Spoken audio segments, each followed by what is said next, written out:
Szukasz dobrej oferty hipotecznej? Zapraszamy do biur Polskiej Credit Union. Jeżeli nie masz czasu, to zadzwoń i skorzystaj z mobilnego serwisu finansowego. Pracownik Credit Union przyjedzie do Ciebie. Oferujemy niskie oprocentowanie i sezonowe promocje. Obecnie z nową hipoteką otrzymasz bonus $750 w gotówce. Dodatkowo pokryjemy koszt transferu. Po szczegółowe informacje skontaktuj się z naszą Credit Union. Od ponad 35 lat Polimex dostarcza paczki morskie i lotnicze do Polski i innych krajów Europy. Dla wygody naszych klientów odbieramy paczki z domu na terenie GTA i dostarczamy bezpośrednio do rąk odbiorców. Polimex to najlepszy serwis, atrakcyjne ceny i fachowość. Wypadki, rozwody, testamenty, emigracja. Jeżeli dotyczy to Ciebie, zadzwoń do nas. Kancelaria Adwokacka Notariusza Marka Toborowskiego w Mississadze zajmuje się negocjacjami w sprawie odszkodowań. Jesteśmy tu dla Ciebie. Kaniaga Travel oferuje promocyjne ceny na ubezpieczenia turystyczne dla wyjeżdżających i odwiedzających Kanadę, w tym ubezpieczenia kosztów podróży, medyczne, wypadkowe i bagażu.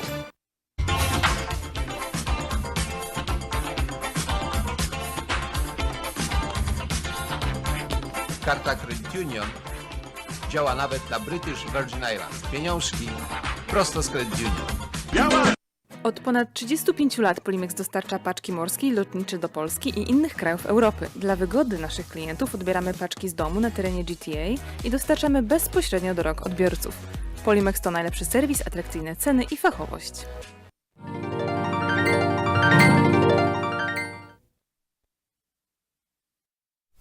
Kolejną rocznicę odzyskania przez Polskę niepodległości świętowali Polacy na całym świecie, w tym również w Toronto, gdzie uroczystości jak zwykle zorganizował okręg Toronto Kongresu Polonii Kanadyjskiej. Jak każdego roku, po uroczystej mszy świętej za ojczyznę odprawionej w kościele świętego Stanisława Kostki, uczestnicy Eucharystii już tradycyjnie przemaszerowali ulicą Queen Street pod ratusz torontoński, gdzie miał miejsce ciąg dalszy obchodów kolejnego święta niepodległości i wciągnięcie na maszt polskiej flagi. Za marszałkiem pochodu, komendantem placówki 114 Stowarzyszenia Weteranów Armii Polskiej w Ameryce Krzysztofem Tomczakiem, będącym również członkiem zarządu okręgu Toronto Kongresu Polonii Kanadyjskiej, przy dźwiękach werbli i bębnów harcerskich maszerowały poczty sztandarowe polonijnych organizacji społecznych i weterańskich, szczepów Związku Harcerstwa Polskiego Okręg Kanada i Związku Harcerstwa Rzeczypospolitej, przedstawiciele Konsulatu Generalnego RP w Toronto, parlamentów federalnego i ontaryjskiego oraz wspomnianych organizacji polonijnych, młodzież harcerska z należących do ZHP szczepów Szarotki, Rzeka, Bałtyk, Giewont i Podhale, Związku Harcerstwa Rzeczypospolitej w Kanadzie, a także jak zwykle liczna grupa pań z działającego przy kole nr 20 Stowarzyszenia Polskich Kombatantów Koła Pani Nadzieja. Flagi Polski, Kanady i Stanów Zjednoczonych nieśli ubrani w mundury armii generała Józefa Hallera członkowie grupy rekonstrukcji historycznej przy szczepie Millennium ZHR i kierowanej przez druha Andrzeja Kawkę. W pochodzie uczestniczyło również wiele osób z naszej społeczności, pragnących zamanifestować pamięć o jednym z najważniejszych wydarzeń historii Polski. Gośćmi honorowymi podniosłej uroczystości, rozpoczętej hymnami Kanady i Polski oraz jak zawsze w tym dniu podniesieniem na maszt naszej biało-czerwonej, byli konsul generalny Polski w Toronto Grzegorz Morawski, przynoszący pozdrowienia od premiera Justina Trudeau poseł federalny Borys Wrześniewski i posłowie ontaryjscy Ivan Baker, który przybył z pozdrowieniami od premier Kathleen Wynne, i polskiego pochodzenia Jeff Jurek, reprezentujący lidera oficjalnej opozycji w legislaturze prowincjonalnej przewodniczącego Partii Konserwatywnej w Ontario Patricka Browna. Dodajmy, że z okazji 98. rocznicy odzyskania przez Polskę niepodległości oświadczenie wraz z pozdrowieniami i życzeniami dla Polonii Kanadyjskiej wydał również poseł federalny okręgu Parkdale High Park Arif Virani, sekretarz parlamentarny ministra imigracji i obywatelstwa. Witając zgromadzonych, prezes zarządu okręgu Toronto Kongresu Polonii Kanadyjskiej Juliusz Kirejczyk przypomniał także obchodzony 11 listopada w Kanadzie tzw. Remembrance Day, Dzień Pamięci o żołnierzach poległych na wszystkich frontach I i II wojny światowej. When we celebrate that independence of Poland, we also pay homage to those heroes. Also to hundreds of thousands of Canadian soldiers who fought in Europe at this time. Szanowni Państwo, 98. rocznica odzyskania przez Polskę niepodległości jest powodem do naszej wielkiej radości i dumy. Dumy z naszego kraju, dumy z naszej Polski. Dumy z tego, że pomimo bardzo, bardzo przeciwnych nam wiatrom zachowaliśmy naszą wolność, zachowaliśmy naszą niezależność i niepodległość. Szanowni Państwo, to nie jest koniec, to jest początek.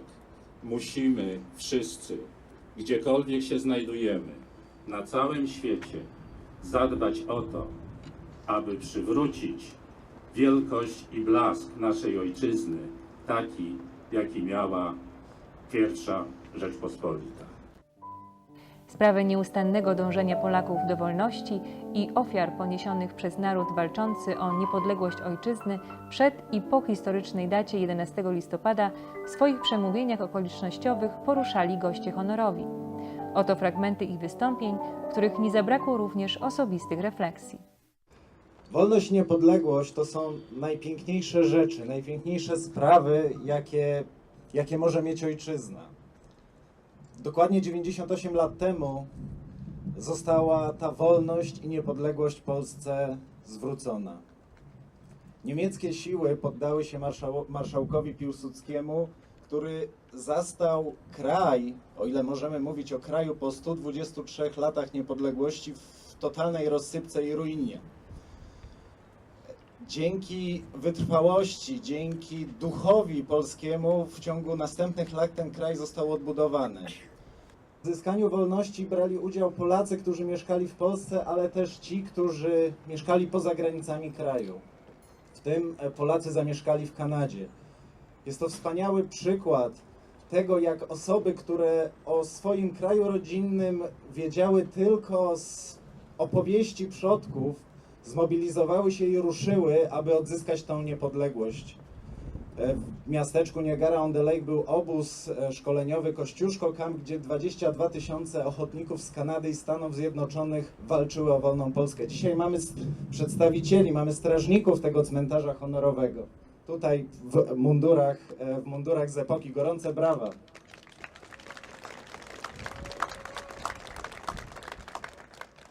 I wanted to read brief remarks from the Premier and then share with you just a couple of other thoughts. The Premier sent a special note to you today, and she writes, "On behalf of the Government of Ontario, I am delighted to extend warm greetings to members of the Canadian-Polish Congress Toronto District as you mark the 98th anniversary of Poland's independence. Today you celebrate a proud moment for the people of Poland, the restoration of an independent Polish state after 123 years of partition.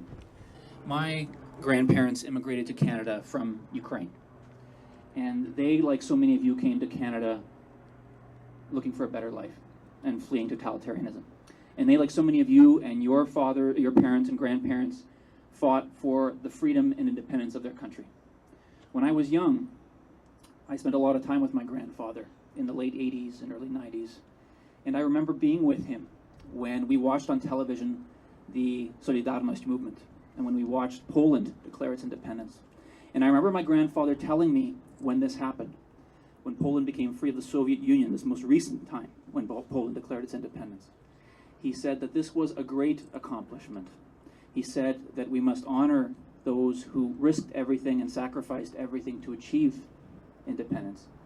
And he said that we have to work towards a brighter future for Poland and for the rest of Eastern Europe.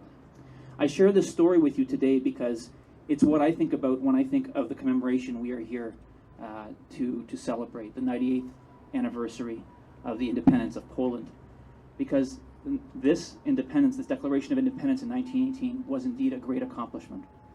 And it was indeed due to the sacrifice of so many who fought for, as they say in Poland, za naszą I za waszą wolną. Thank you. Thank you. I'm learning.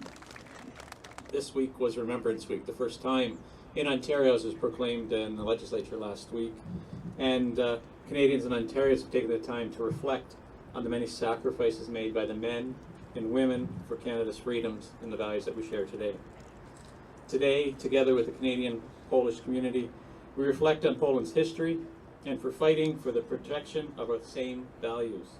November 11th, 1918 was a powerful and historic date for the Polish nation. It was the day in which Poland regained its independence, following 123 years of partitions, occupation, and being wiped off the map of Europe. I too, like Ivan, my grandparents came from Poland back in around the time they became independent. They sought a better life and they achieved it here in Canada. And we thank Canada for what they did. We do honestly thank the Polish people who make Ontario and Canada the best place to live in the world. So on behalf of our leader Patrick Brown, the entire Ontario PC caucus, please accept my warmest wishes on Polish Independence Day. Sto lat. It's a tremendous honor to bring greetings on behalf of the Right Honourable Justin Trudeau, Prime Minister of Canada. And when one looks at the arc of time, 98 years, 98 lat, 98 rocznica Narodowego Święta Niepodległości. 98 years. And there are none amongst us here who bore witness to those incredibly historic events. In fact, there only may be a handful that heard of those events firsthand from parents or grandparents. I like to point out that I'm proud of my Galician roots. And although the Declaration of Independence was on the 11th of November, perhaps one of the triggers, if not an important trigger, began in October, when in Galicia, Galicians began disarming the Imperial Austrian army. But think of those 98 years, how the world has changed, how much history has taken place. Now put it in the context of 123 years. 6 generations that there was no Poland on the map of Europe.